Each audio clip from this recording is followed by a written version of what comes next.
My name is Rebecca, and I am the Regulatory Counsel for Corporate and Regulatory Matters for the MBTA. With me are Rachel Morse, Senior Director of Transit Policy, Alexandra Hallowell, Director of Transit Priority, and Christopher Smith, Senior Lead Counsel for Corporate and Ethics. Thank you for being here with us today. As mentioned, this meeting is being recorded, and to go over some initial matters, please hold comments until the end of the presentation when we will open up the floor for public comment.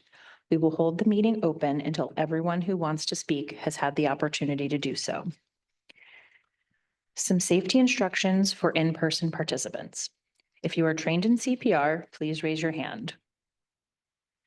Others should look to these individuals for assistance until first responders arrive. There are two exits which are marked with the X symbols on the slide deck. Those able should use the stairs indicated by the green arrow to evacuate. If you will need assistance, go to the rally point behind the elevator bank indicated by the firefighter icon. An AED defibrillator and a striker chair are available in this room. There's also a quiet room available behind the meeting space. All MBTA meetings are free of discrimination and comply with federal and state civil rights requirements. For more information or to submit a concern, visit www.mbta.com/Title-VI. This hearing is accessible to participants with disabilities. If you did not previously request an accommodation or language assistance to participate today, please let us know and we will do our best to assist you.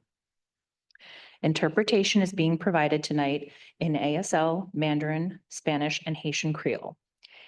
If you need a language assistance in person, please visit the check-in table for a headset. For simultaneous interpretation, click the globe icon at the bottom of your screen and select your preferred language if you're participating by Zoom.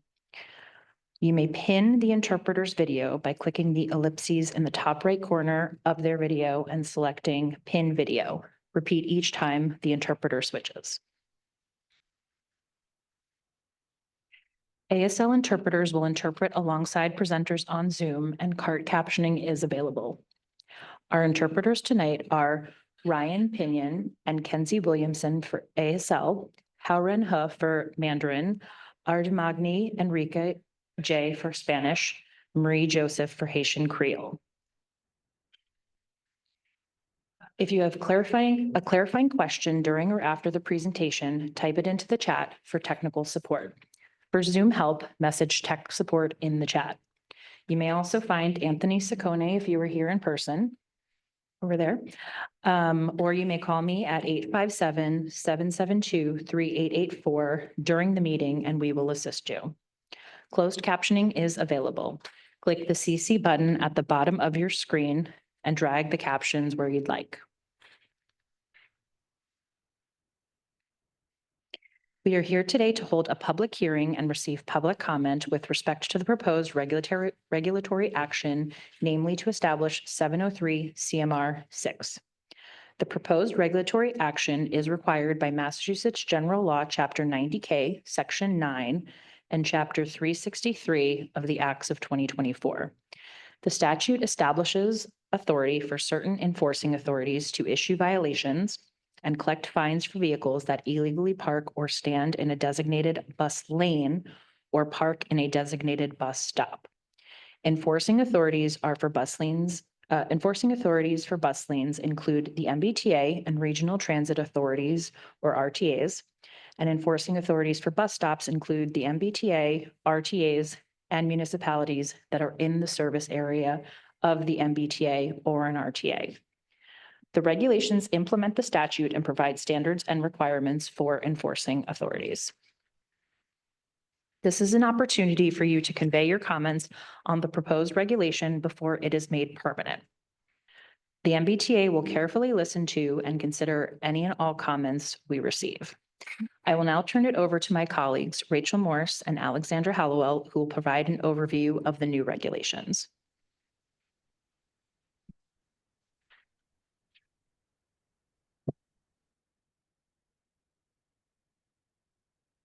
We wanted to take a moment before we began to talk about why enforcement matters and why we are seeking these new authorities. So from the MBTA perspective, nearly 40% of the MBTA's daily riders are on the bus. We know that buses do not get 40% of the attention. They are the quiet workhorse of our system. Bus riders also represent a prioritized group of people for the MBTA. They're disproportionately low income, minority, and have little to no access to personal vehicles. This is the highest among bus riders within transit ridership. We also know that block bus stops are unsafe. When drivers block any of the MBTA's nearly 7,000 bus stops, riders with mobility devices are prevented from accessing service.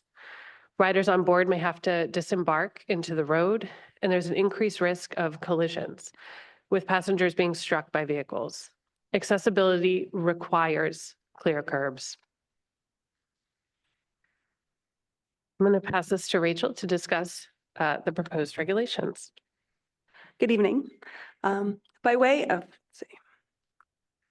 of statutory background, in January of this year, the governor signed into law Chapter 363 of the Acts of 2024, which created Mass General Laws Chapter 90K to allow automated enforcement of bus stops and bus lanes.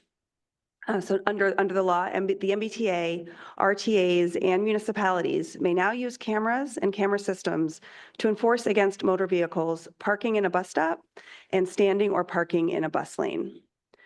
The law also expanded General Laws Chapter 89 to add Section 4E, which states, no motor vehicle shall be parked, stood, or caused to stand in a lane designated for the exclusive use of buses unless otherwise regulated or posted by an official traffic signal, sign, or marking, or at the direction of an authorized police officer.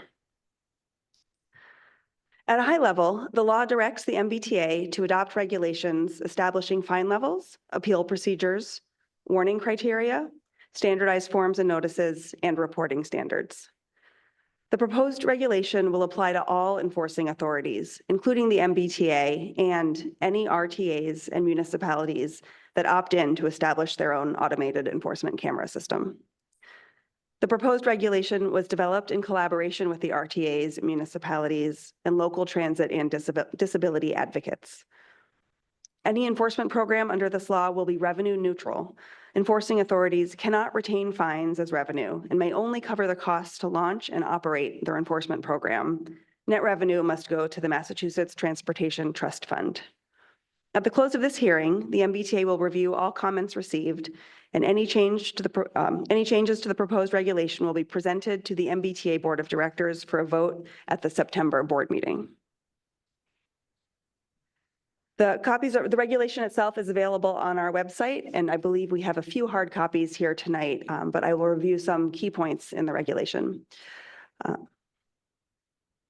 Key definitions include bus lane, which is any lane of vehicular traffic designed and marked or posted for exclusive use of MBTA or RTA buses or school buses.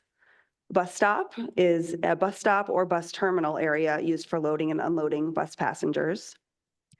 Park or parking refers to the complete stop or standing of a vehicle, whether occupied or not, including a commercial vehicle loading or unloading, except in a posted loading or unloading zone.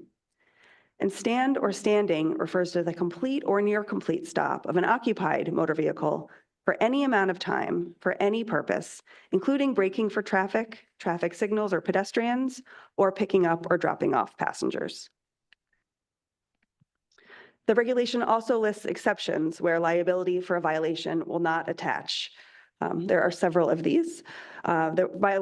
Liability shall not attach if the violation was necessary to allow the passage of an emergency vehicle, if the violation occurred while participating in a funeral procession, if the violation occurred during a period of time in which the motor vehicle was reported stolen, if the operator of the motor vehicle was already issued a citation for the violation in accordance with Chapter 90C of the general laws, if the violation notice was issued in relation to a violation for which the registered owner already received a violation notice from another enforcing authority, provided the other notice is resolved. the violation was necessary for the safety of passengers or pedestrians, if the operator of the motor vehicle was complying with an officially posted traffic signal, sign, or marking.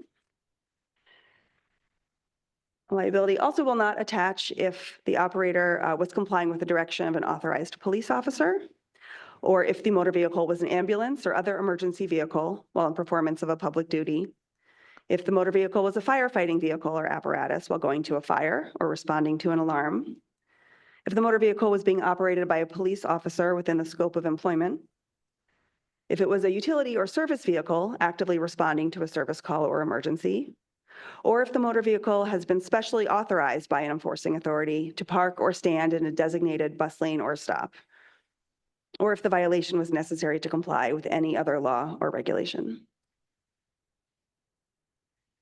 There are instances where an enforcing authority can issue a warning in lieu of a fine, as long as warnings are issued pursuant to objective and consistent criteria.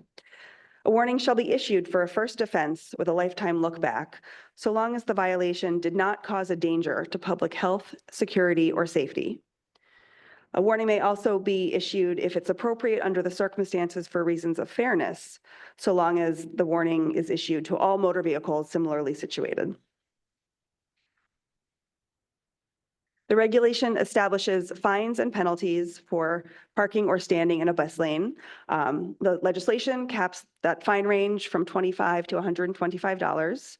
The legislation also calls for a separate fine structure for commercial and passenger vehicles. Parking in a posted bus stop remains a $100 fine, consistent with General Laws, Chapter 90, Section 20A. Fines for passenger vehicles start at $25 and escalate to $125 for a fourth or subsequent violation with a 60-day look-back period. For commercial vehicles, fines start at $50 for a first violation and escalate to $125 for a fourth or subsequent violation with a 12-month look-back period. Lastly, the law and the regulation provide some data privacy protections. As required by statute, photos and video captured by automated cameras and camera systems may not be used for any purpose other than bus lane or bus stop enforcement without a court order. These photos and videos are not public records. They may not be used to identify the operator, passenger, or contents of the vehicle, and images showing individuals or vehicle contents must be redacted before being used to issue a violation notice. And all photos and video must be deleted after 120 days unless longer retention is required by law or needed to enforce a violation. Any vendor or contractor retained by an enforcing authority must maintain the confidentiality of data collected by an automated camera system. So that concludes the sort of high points of the regulation. I will now hand it back to Christopher to Rebecca, excuse me. I just have a few additional items. As Rachel mentioned, copies of the proposed regulations are available on our website, and we do have a few hard copies here. In setting up this hearing, the MBTA has complied with the provisions of the state's Administrative Procedures Act, Chapter 30A, which includes public notice of the regulation in a newspaper of general circulation and in the Massachusetts Register. Based on public comment received, the MBTA reserves the right to amend the draft regulation before it is made permanent. Absent any further amendment, the MBTA will follow appropriate procedure to make the regulation permanent by its filing with the Secretary of State. For the record, it is now 6:14. Testimony today may be presented orally at today's hearing or in writing. If you are planning on submitting written testimony here, please also submit it via email by midnight to christopher.mf.smith@dot.state.ma.us with the subject line 703 CMR 6, issuance and enforcement of automated bus lane and bus stop violations. The MBTA has received 44 written public comments so far. So we will now open up the floor for public comment and begin oral testimony with those who signed up in advance. After that, if there's anyone in the meeting who wishes to offer public testimony regarding the regulation, either in support or opposition, please line up at the podium if you are here at 10 Park Plaza, or raise your hand if you have joined via Zoom. To speak verbally on the computer, press Alt-Y or click Raise Hand. On mobile, tap Raise Hand, and by phone, dial *9. When called on, you will be unmuted and your hand will be lowered afterwards. If you're speaking in another language, interpreters will repeat your comments in English. In order to accommodate every person who would like to testify, we ask each person, whether on Zoom or in person, to limit their comments to 2 minutes.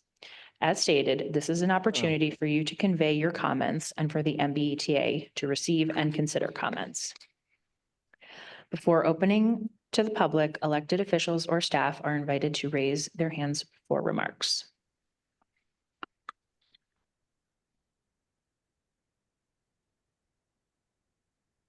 Good evening. My name is Sharon Durkin, and I serve as City Councilor for District 8, representing the West End, Beacon Hill, Back Bay, Fenway, and Mission Hill. I'm grateful for the opportunity to be here to express my strong support for MBTA's automated camera enforcement program. As City Council Chair of the Committee on Planning, Development, and Transportation, and as a representative of the neighborhoods in the heart of the MBTA system, I understand how essential, safe, and reliable public transit is for Boston residents. The bus network is especially important. Not only does it connect our neighborhoods, but it is also the most relied upon for our low-income and most disadvantaged communities. Ensuring that buses can run on time is crucial to both equity and accessibility. I personally represent 5 of the network's 20 highest ridership routes.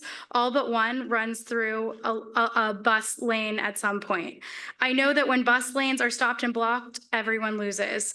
Bus riders are forced to unsafe situations, including disembarking in the streets. Accessibility is compromised for those with mobility devices, and traffic congestion worsens for everyone. In a city already ranked among the worst congested in the nation, we cannot allow the actions of a few drivers to delay thousands of riders each day.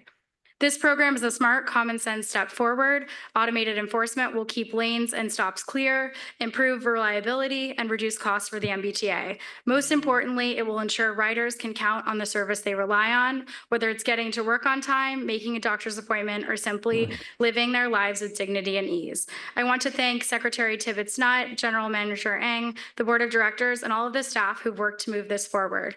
And to everyone at the MBTA, thank you for what you're doing every day to move our city.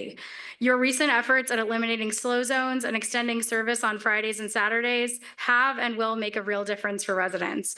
This program builds on that progress, and the City of Boston strongly supports it. I'm eager to see it expand to routes in my district next year.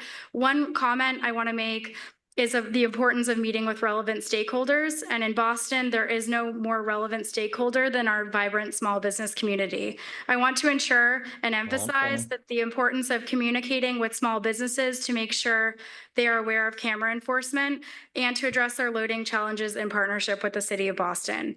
Well, with engaging these stakeholders, I think we'll be in the best position for long-term adoption. Thank you so much. I know I've gone over, but thank you so much for your time. I really, really appreciate the opportunity to be here tonight. Thank you. If there are no other elected officials, we will next hear from Georgia Barlow.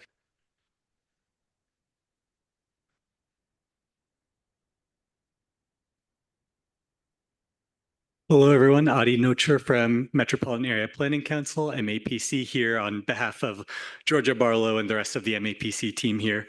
I'm a senior transportation planner at MAPC. We're the regional planning agency for Greater Boston, serving 101 cities and towns.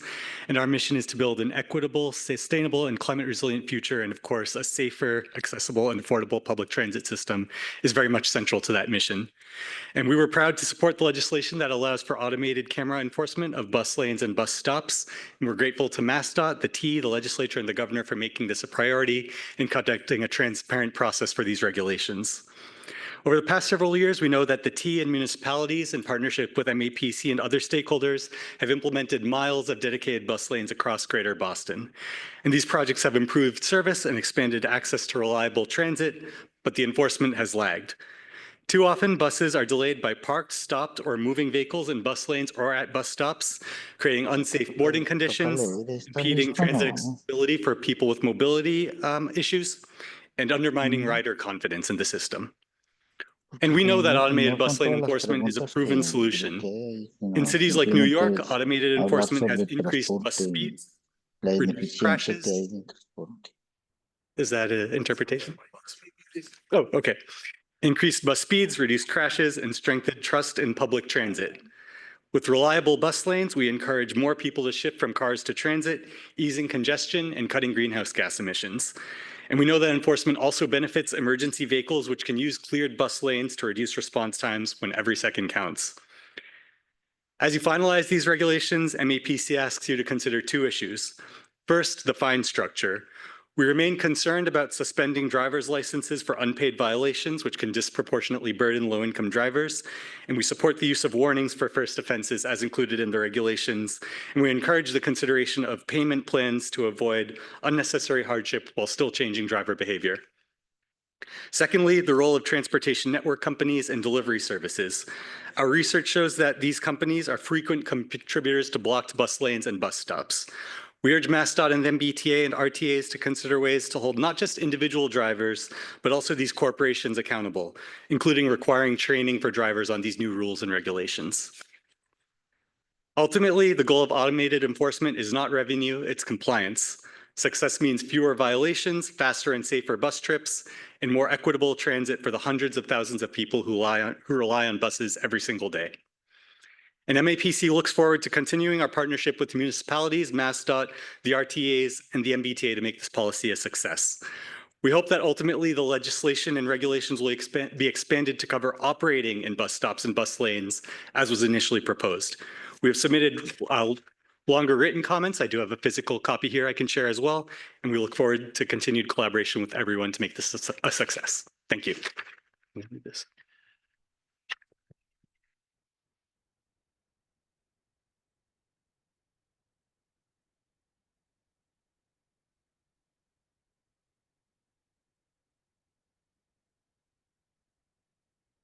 Thank you. Next, we will hear from Catherine Benedict.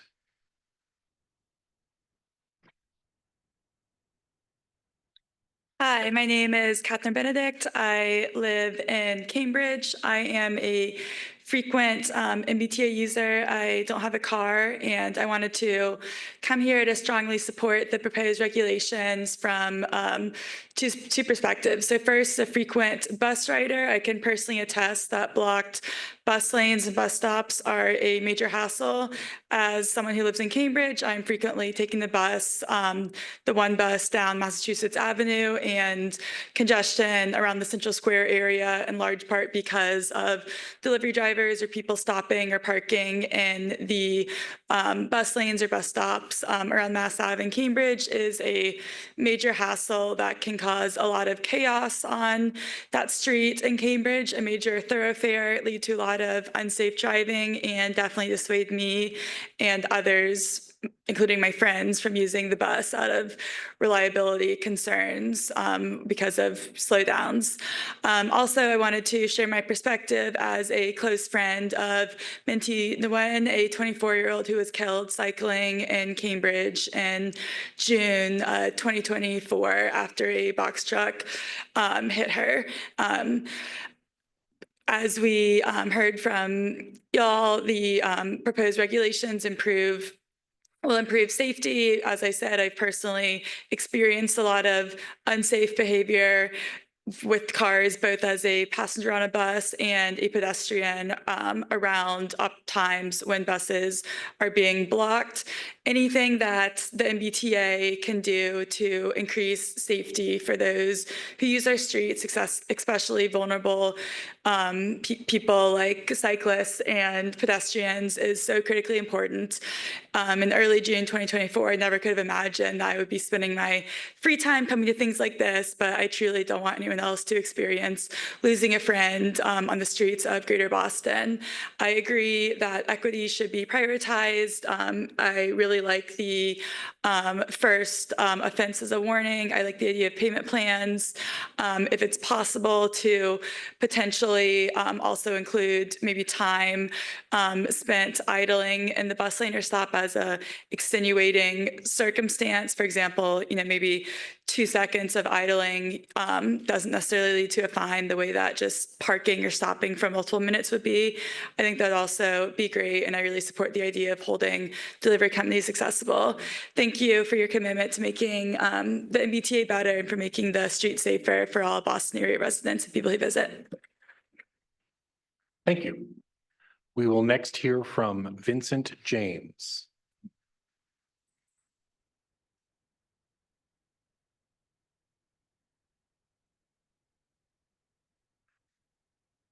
Good evening. I lived in Boston for a long time.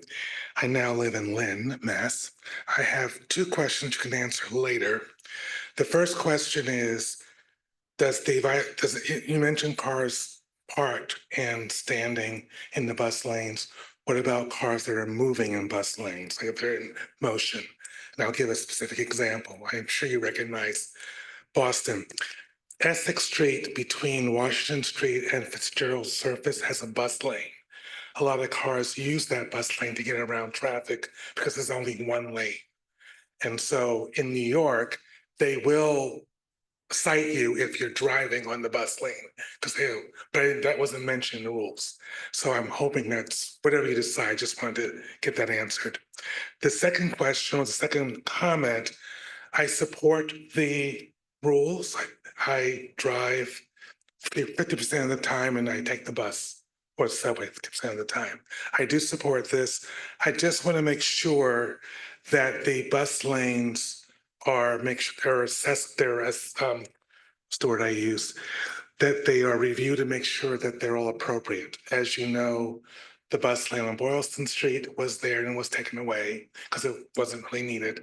Same thing on Congress Street by South Station. Mayor Wu got rid of that bus lane after it was applied. So let's make sure that all the bus lanes that are currently there are appropriate. Also, the bus lanes on Center Street in West Roxbury is still a bone of contention.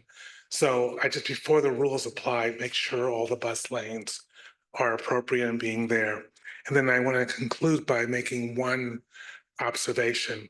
A brand new bus lane was added when you come out of the Sumner Tunnel going into New Chardon. Congress Street was closed a long time because of the parking lanes being torn. It's now been reopened between New Chardon and New Sudbury.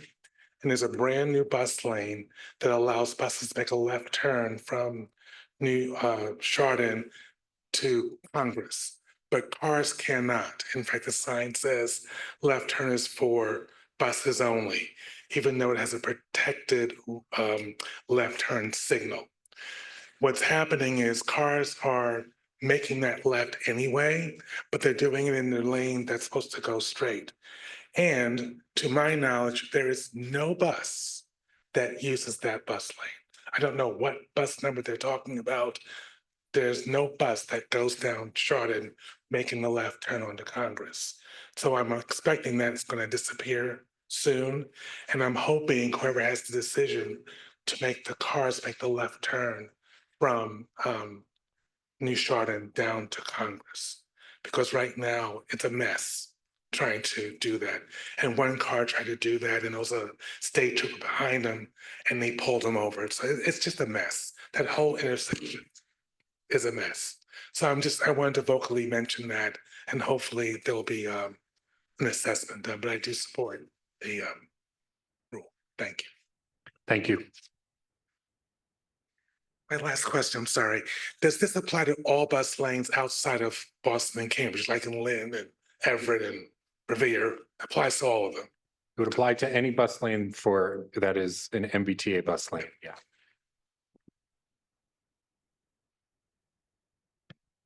Next, we will hear from Rob Matthews. All set? Okay, thank you. We will move on to Monica Elias Orellana.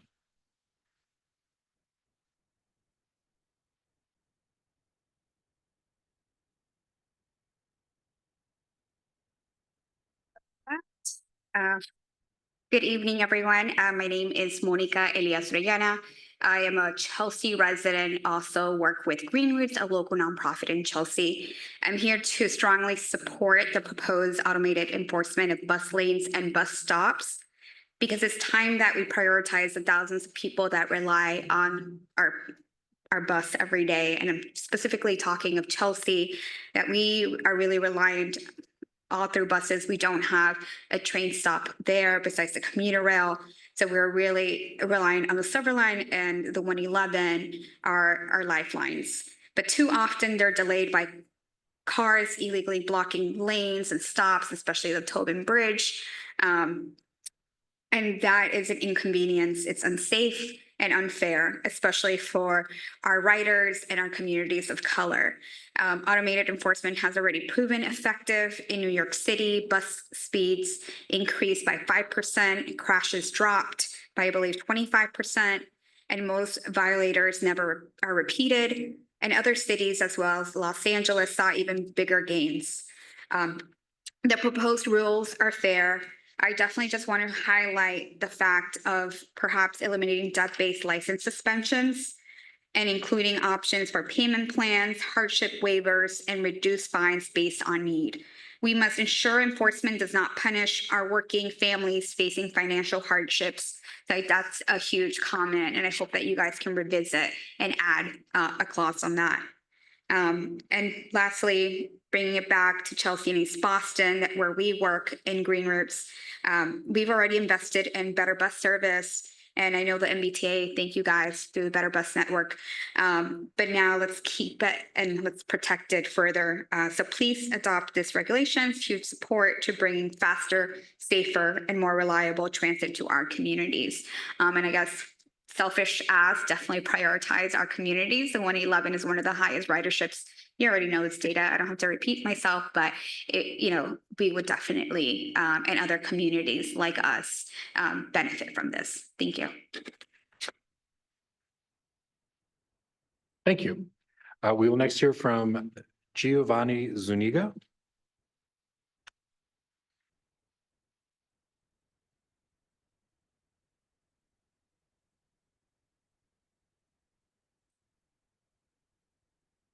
Good evening, and thank you for the opportunity to testify. My name is Giovanni Zuniga, a transit justice organizer with Green Roots located in Chelsea. I want to speak today about the need to stronger protection for bus riders, especially those who depend on high-frequency roads like 111 in Chelsea or 116 in East Boston.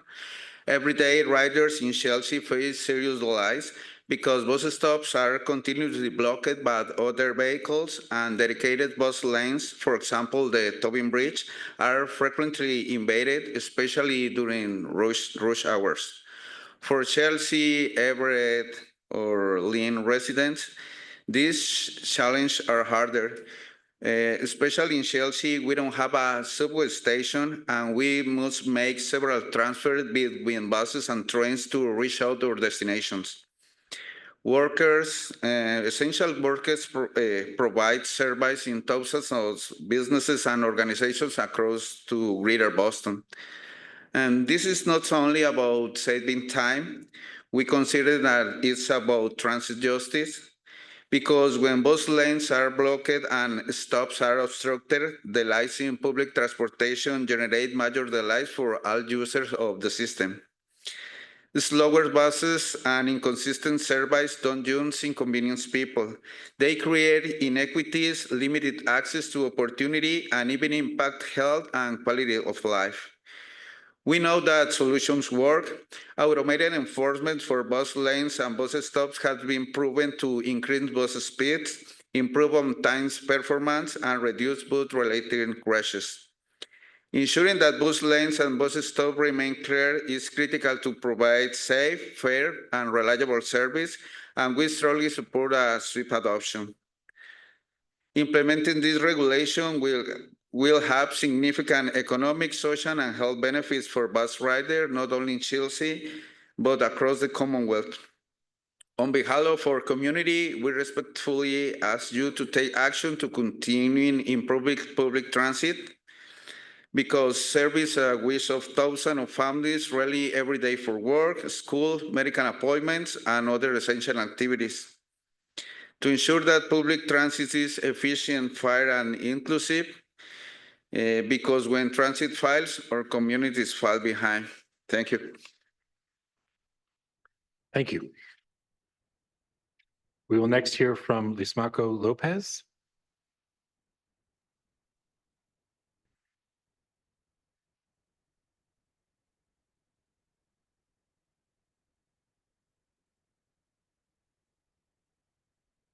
So he's gonna share in Spanish and I can help translate. Oh, great. Okay. Un poquito despacio porque lo voy a traducir. Muy buenas noches, mi nombre es Lisímaco López, vivo en Chelsea.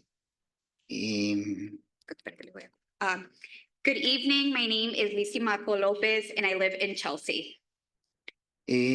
Como usuario del transporte público, se ha presentado bastantes problemáticas sobre el transporte por muchas demoras. Había una ruta de Wonderland a Mavere del 117, la quitaron, y lo cual ahora no está funcionando, sino la 116. Entonces, pues ahora toca madrugar más y llegar más tarde a la casa. So I'm a transit public user and I face a couple of problems, specifically the wait time. And he was talking about the Wonderland to Maverick connection, that they had removed the 117, and that has impacted a little bit of his commute. Por lo tanto, pues ahora toca buscar la facilidad de andar en el tren azul, el tren verde, y pues la última opción es del 116 de Wonderland Maverick, y pues mucho trancón, o sea, invaden los carriles del bus, los estacionamientos. Entonces, por lo tanto, uno tiene que bajarse a la calle a coger el bus porque los estacionamientos de los buses están invadidos. So now I commute in the green and blue line trains, as well as the 116 bus that connects Maverick to Wonderland. And then he's sharing about sometimes when he gets out of the station, the buses are blocked, so he has to go into the streets because the bus lanes are blocked by other vehicles. Pues yo trabajo, vivo en Chelsea, trabajo en Lynn, y todos los días esa rutina hasta Wonderland, de Wonderland a Lynn y de vuelta otra vez. Entonces me doy cuenta que eso no es solo en Chelsea, sino por donde voy al máximo de los paraderos están invadidos. I work in Lynn, and so I commute, what I want to assume the 116 to Wonderland, onto Lynn and back. And this is not only a Chelsea, Boston issue, but I see a lot of the bus lanes blocked. Pues eso es todo. Les agradezco su atención y buena noche. Muchas gracias. So this is all. Thank you so much for your attention. Have a good night. Thank you. We will next hear from Katie Figueroa.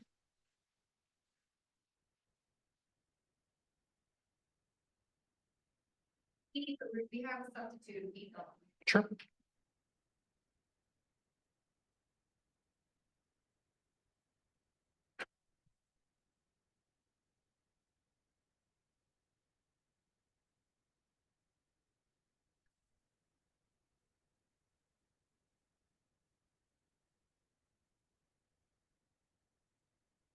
Good evening. My name is Tito Mesa. I live in Chelsea for many years, and I used before the MBTA, the bus, like I think if I recall at the time that we have 1 week there was a stop the whole transportation because of the snow. I think it was 2014 or 15. I don't want to talk about that. I come with compañeros from Green Roots Environment Agency based in Chelsea. And I think it's great that MBTA doing the exclusive lines for the buses. This is because it will help. It help the people who go in a bus, and also will help the people who driving in the cars, because it make the space that the bus take. I think it will help the people and that are driving. Because it's going to be difficult, it's going to be a challenge, but I think it's with any type of project like that, we have to be focused on how benefit to it's a benefit to everybody. The people who drive in a bus, and also the people who are driving, because I think that's a very important, I would say, words or project to, to tell the people, to educate the people about how that gonna benefit everybody. Not just the people that go in a bus, but I think that gonna get the support for the people in Massachusetts and from Boston specifically, surrounding cities, but also it's good. I fully support my organization. I know work there and I volunteer. And I hope that become true. Thank you very much. Thank you. We will next hear from Mary Rutrick.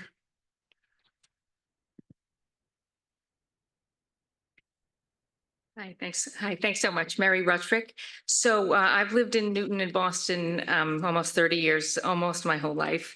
And I'm very much in favor of fining via automated enforcement vehicles who are that are illegally in bus lanes and bus stops. I'm in favor because it's really the only way for buses, I think, to be effective, usable, and reliable. And whether the delays are caused by vehicles that are parked in these bus areas for hours or minutes or seconds, it really makes everyone suffer, the bus users mostly, but everyone. And private vehicles in these bus areas obviously hurt low-income folks. But I also want to emphasize that it really makes public transportation not a viable option, even for people who can afford to drive. We want to push people who have the option to take public transportation. It shouldn't just, public transportation should not be just for people of low means. We want to change the culture so that everyone feels like it's for them. The police obviously cannot or won't enforce, and the cameras are there all the time. So whenever you need them, they're going to work. And so that is really what's going to change driver behavior. So I really just think if we're going to be a world-class city, again, everyone, rich, poor, in between, really needs to see public transportation as the way to get around. Thank you. Thank you. We will next hear from Darren Huang.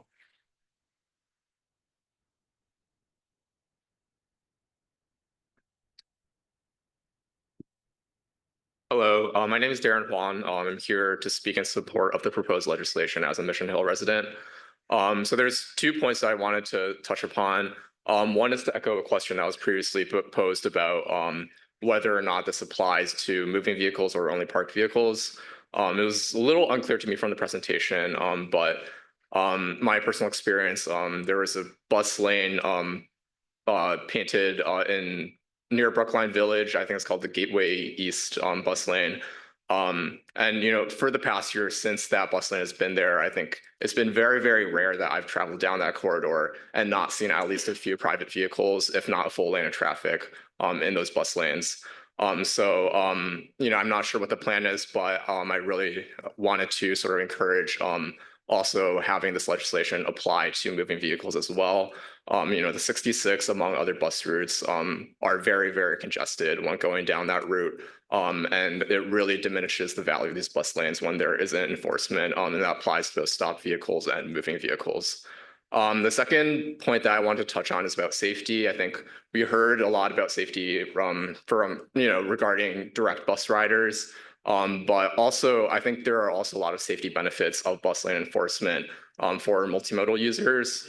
So living in Mission Hill, I get around in a couple different ways. I do have a car to drive when necessary. I also blue bike and walk and take transit. And my experience going down the Huntington Ave bus lane, where the 39 runs, that is a combined bus bike lane.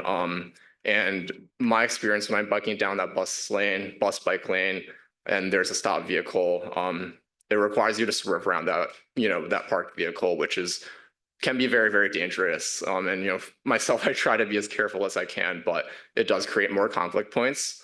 In this proposed legislation, I think there is a lot of really clear data regarding, improving efficiency and improving travel times, but there's also a lot of safety benefits, and it's not just for bus riders, it's for people who are biking, who are driving, who are walking around the area.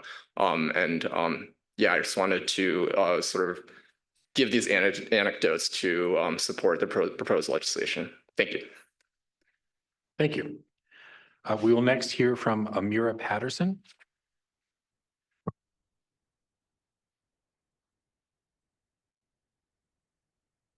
Hello. I promise to only take about 2 minutes and 30 seconds, but I'll try to make this as quick as possible.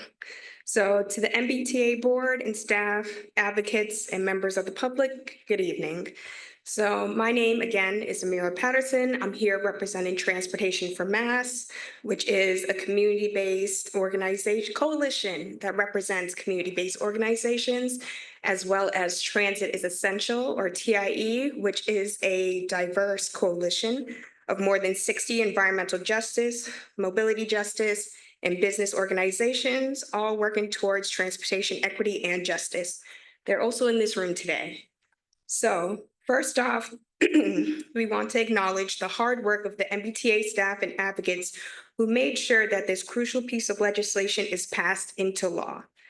T4MA, for one, has worked tirelessly to advocate for its passengers and look forward to the proposed regulation being finalized and the program being finally implemented. Slower bus times and obstruction bus stops are not only inequitable and dangerous, they also have a disproportionate impact on low-income residents and residents of color. Adopting these regulations would have significant economic, social, and health impacts for bus riders across the Commonwealth. We know that automated enforcement for vehicles parking in bus lanes and bus stops increases on-time performance and reduces bus-related crashes as seen in the experiences of New York and Washington, D.C. We further support the elimination of debt-based license suspension for non-payment of fines and fees and encourage the MBTA to add language to allow the enforcing authorities to set up a payment plan for unpaid fines, allow violators to apply for a hardship waiver, and collect reduced fines based on financial hardship. Furthermore, we request that the MBTA to seize this as an opportunity to require more robust and anonymous data for TNC companies and to periodically update the public about their learnings from the implementations of this program. This will provide valuable insight into how our streets and public transit can best serve everyone everywhere. Thank you for your time and consideration. Thank you. We will next hear from Adi Noor. Oh, okay, great. Okay, so then next we will hear from Seth Gadbois.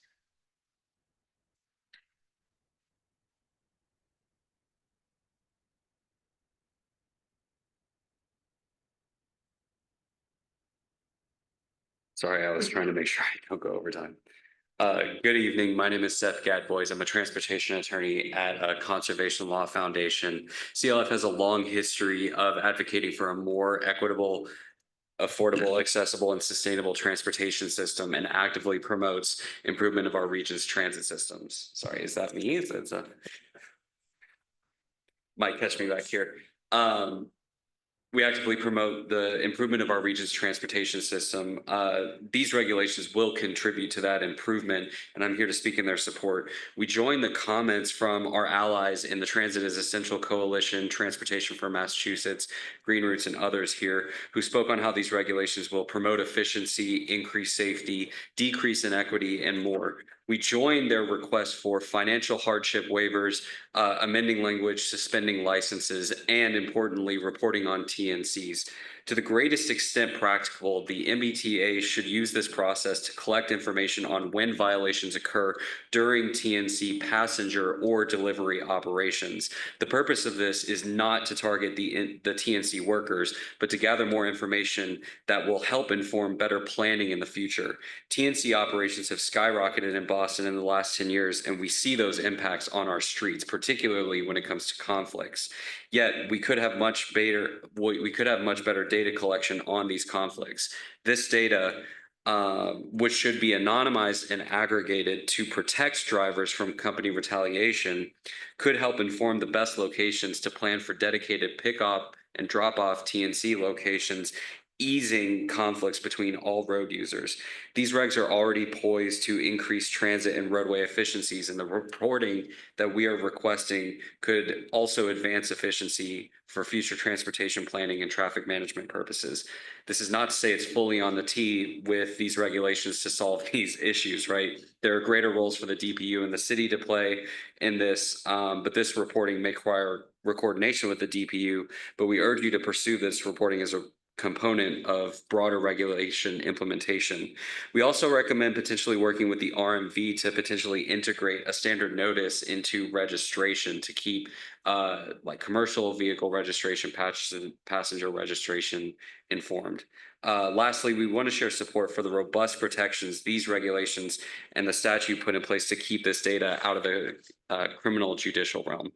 We look forward to continue to putting the T in team with the wonderful policy staff here on this important work, and we'll continue to advocate for bus efficiency in all available venues. Thank you. Thank you.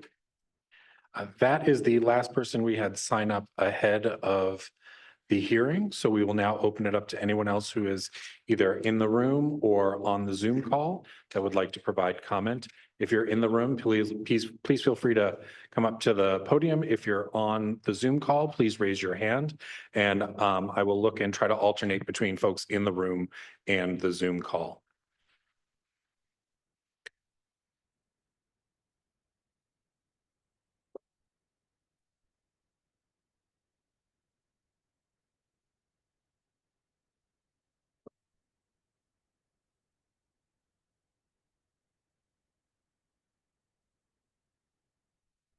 I'm currently seeing no one in the room or in the Zoom call, so we'll leave it till 7 p.m. just to kind of give folks a few minutes. But if we don't see any more, then we can call it an evening after that. I have my hand up to speak. I'm so sorry. I overlooked that. I am so sorry. Oh, I apparently am out of the Zoom call. That's why. I apologize. Please go right ahead. Oh, okay. I'll be really quick. My name is Kenya Beeman. I am a lifelong Mattapan resident, and I live fairly close to corridors like Morton Street, Blue Hill Avenue, Talbot Ave, and I am in full support of this because day to day, the traffic oftentimes is notoriously bad because buses are forced to have to stop in the middle of the street in order to let people on and off the bus because they cannot get close to the curb to let people off or on for that matter. And so this is a really, really, really It's a bad thing. It's a safety issue. It's always been a concern. I'm also a city employee and have worked on the Blue Hill Ave Transportation Action Plan. And that had the enforcement on Blue Hill Ave specifically has been probably one of the #1 issues concerning residents in the Boston area and folks who live, work, travel up and down Blue Hill Avenue. And some of that issue and whatnot, it stems from, buses having to stop in the middle of the street or in one of the lanes really in order to let people on and off because the bus box or the bus areas are occupied with other vehicles. So I just want to share that and let you know that I am in full support of this. My thing is that if you got a car, then you also assume the consequences of having a vehicle. I am not for this kind of penny pinching and this warning thingy and nothing like that. You get a car, the consequences are that you can get a ticket if you have any violation, whether it's parking or a moving vehicle violation. So that's my stance on that. Thank you so much.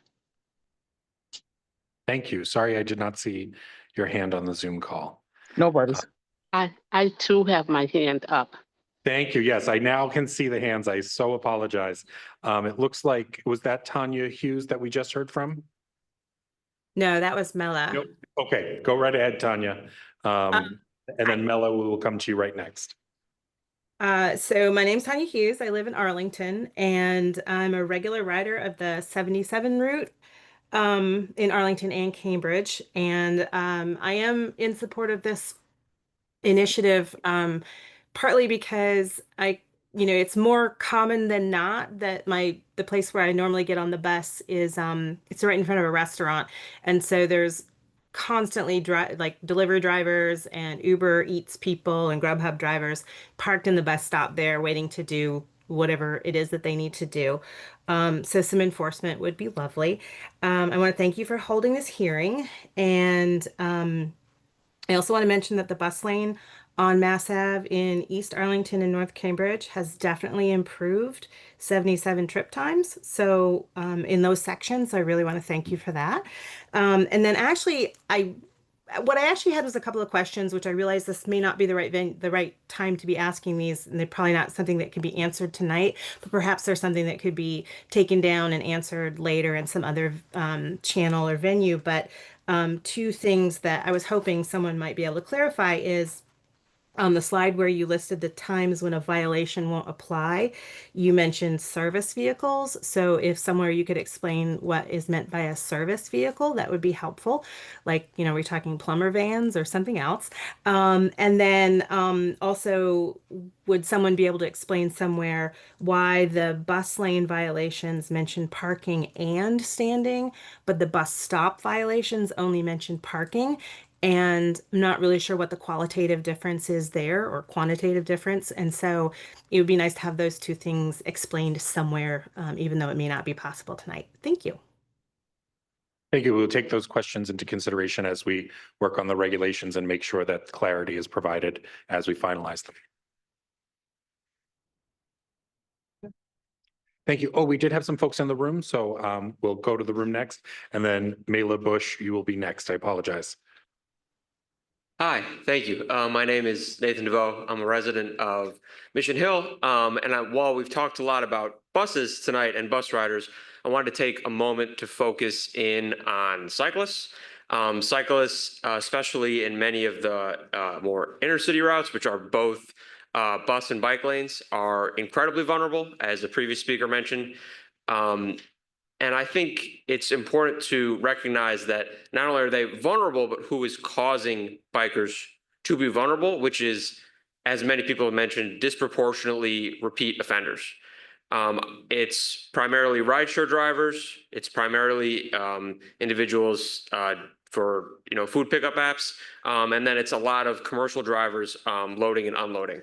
And I really appreciate the tiered fee structure here in this legislation. And I also wanted to touch on the way in which all of these things that we're discussing, whether it's people idling, whether it's buses having to stop in the regular traffic lane, all interconnect. So bikers swerving around affect traffic, stopped buses also affect traffic.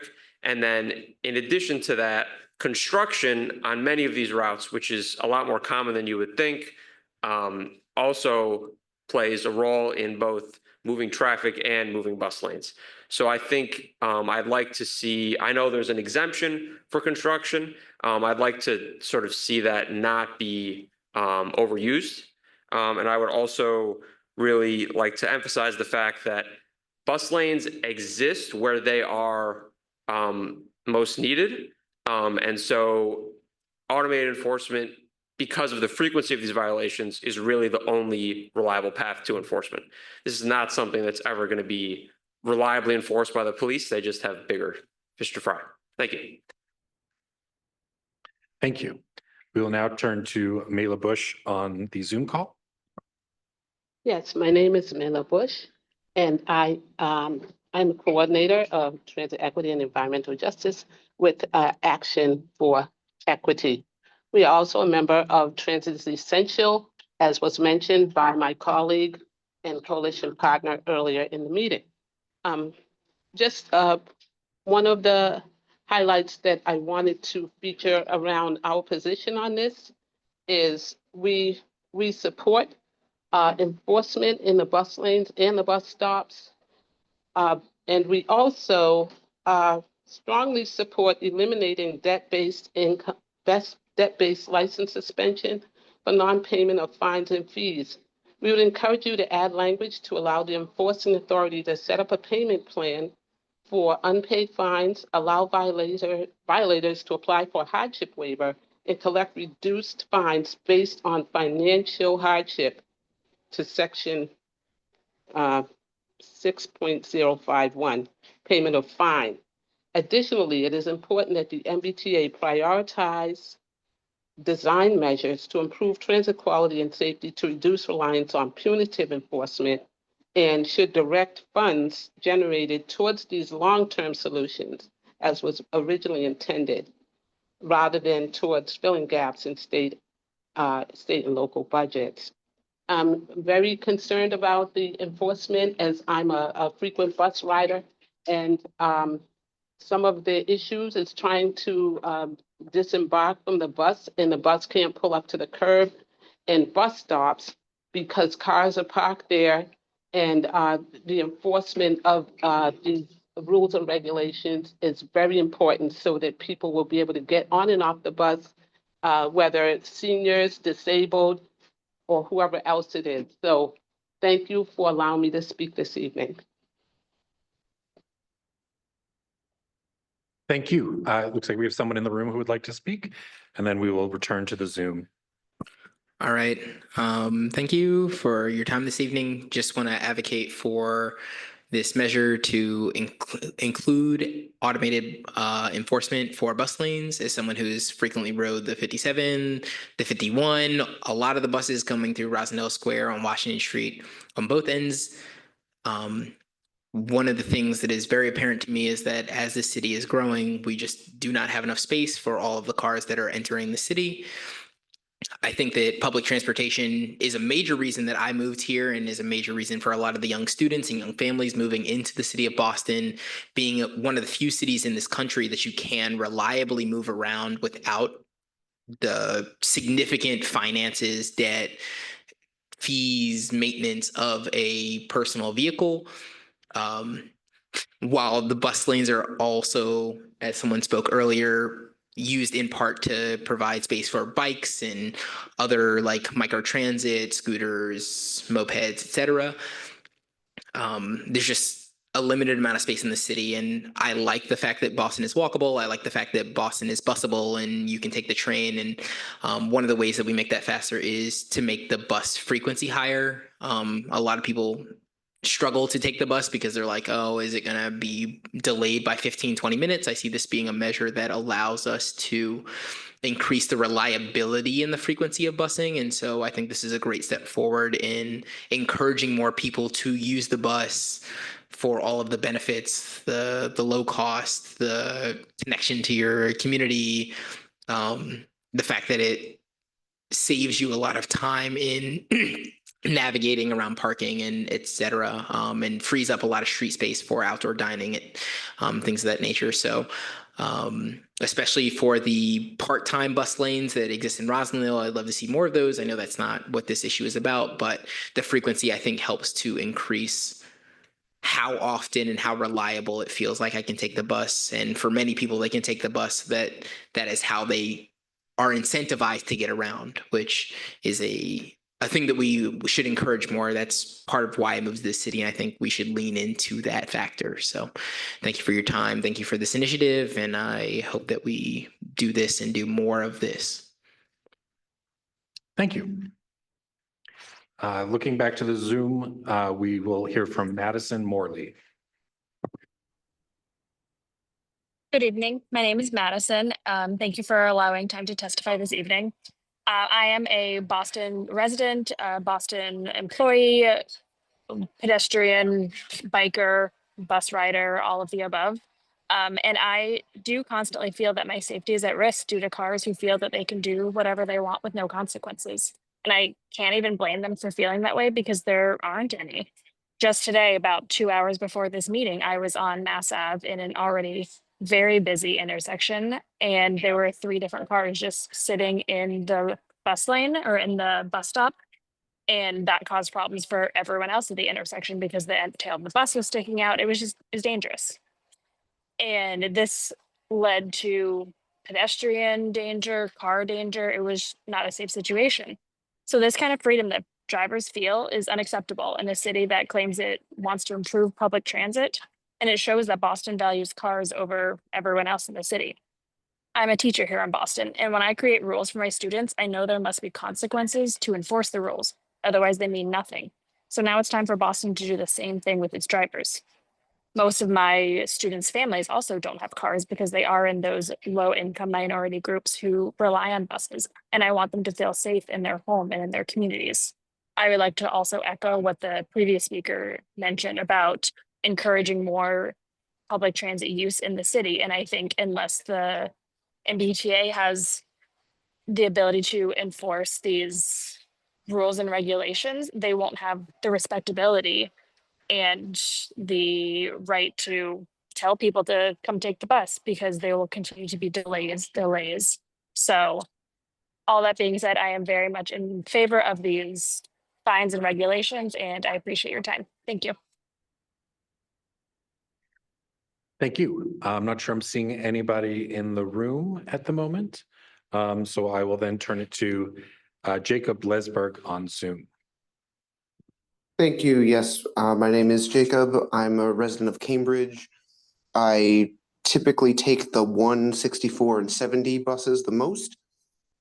Anyone who's on those stretches of Mass Ave or Western Ave can attest to how absurd the delays are from cars just going everywhere and anywhere they want. Everyone who spoke seems to be pretty much in agreement, so I don't want to repeat everything. But I do want to just emphasize that this problem of cars blocking buses is really a matter of entitlement, and the regulations should reflect that. You don't accidentally find yourself, parked in a bus lane without realizing it. The fines should reflect the fact that this is a meaningful choice that people make, not caring about everyone they're impacting. And as everyone has said, the only way we're going to get a reliable transit system is if buses can truly be faster than cars, which requires priority lanes that actually serve the buses and not just the cars. That's all I had to say. Thank you. Thank you. I think we have now addressed everybody in the Zoom with their hand raised, and I'm not sure I'm seeing anybody in the room, but we can give it just a couple minutes in case we're missing anybody or folks need to gather their thoughts.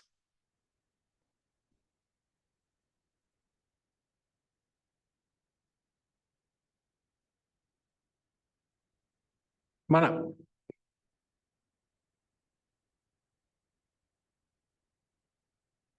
Good evening. My name is Ralph Walton. I'm a Boston resident in Jamaica Plain. I have ridden a lot of buses in Boston.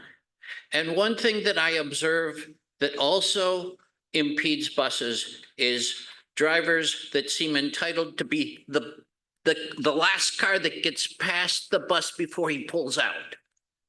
And this is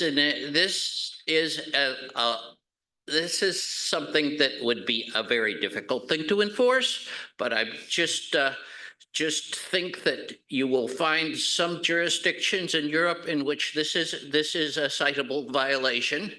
So just think about it and see if there is some way that impeding a bus pulling out from a bus stop might be something that we can do something about in the future.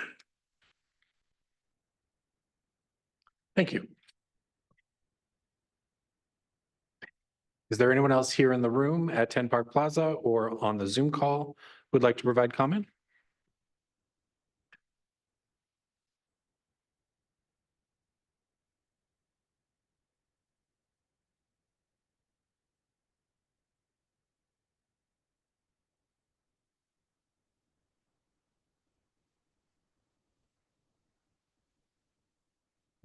Still not seeing hands in the room or on Zoom, but we'll give it another 5 minutes to see if anybody wants to add anything.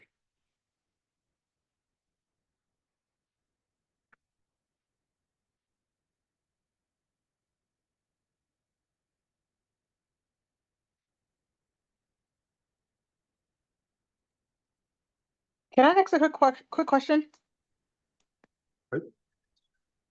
You have comment? We can certainly take your comment. Oh, okay, it was more of a question. I just kind of, if this does pass, when do they plan on, when will this go into effect, I guess? We will have, as a procedural matter, once we file this with the Secretary of the Commonwealth, it then gets published 2 weeks later and becomes effective then. We don't have a date certain when that would be filed, though. Okay, thank you. Take in all this comment and make some changes, but once we file it with the Secretary of the Commonwealth, it's 2 weeks after that. Okay, thank you.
Seems like there is both. That concludes the public hearing on regulatory action with respect to 703 CMR 6. It is now 7:15. With no further testimony to be received, we will close this hearing. As noted earlier, written comments will be accepted, and please be sure to submit the comments via email by midnight tonight. Thank you.